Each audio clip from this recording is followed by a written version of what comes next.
Hi everyone, I welcome you all to the next video lecture series, and here we're gonna talk about IELTS speaking.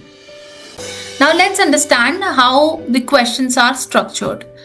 It starts with the part 1 speaking, which is an overview. So what exactly that is? It's kind of a breaking an ice session. Breaking an ice means a person has to kickstart the conversation, right? So very common questions are being asked here, that what's your name? Can I see your ID card? Where are you from? What do you do? Do you work or study? So these common questions are there. This interview goes for 4 to 5 minutes, and some random topics about person's name, hometown, studies, hobbies can be asked.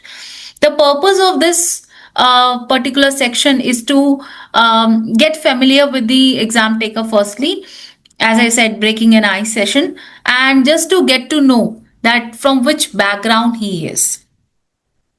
So these are the set of questions a person should always get prepared with. For example, if there is a question about full name, so person should always take first and last name together and then should say, you can call me by my first name. This way a person should always address his name. Then a person should always carry a passport so that he could show examiner his ID card for the identification. Person should always prepare questions for his hometown. Where is he from? He should always add geographical identification reference to his hometown. Work and study subject related knowledge he should share while speaking for these questions. So I'll give you some time, have a look and prepare yourself for these questions.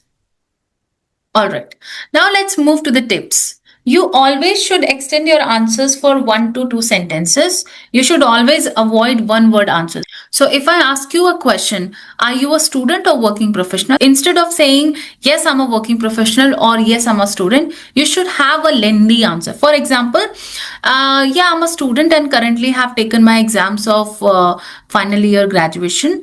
My major was maths, and I'm now looking forward to get admission into post-graduation degree in Canada. Something like this. So you just can have 1 or 2 statements of answers. You need to be fluent and confident while answering. You should be calm and composed while answering. So these are the, most specific attributes a speaker should have while speaking. Therefore, a person should always remain, calm, composed, fluent, and confident, so that whatever he says, he would feel that he's interacting. It shouldn't be like you are forced to speak something, right? And if there is any why in the question, a person should always explain the reasons. For example, if I ask somebody, do you like to cook? So person could say, yes, I love cooking. I can cook Indian, continental and Italian food. So then if examiner would say why?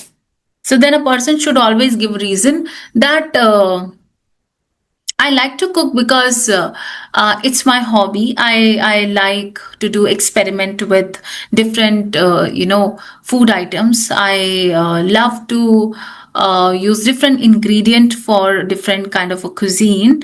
Apart from that, I feel cooking is an integral part of survival skill, so person should know it. So that's how a person should always explain the reasons, okay, of the answers. So these are some basic tips from my side that you can take for the part 1 questions.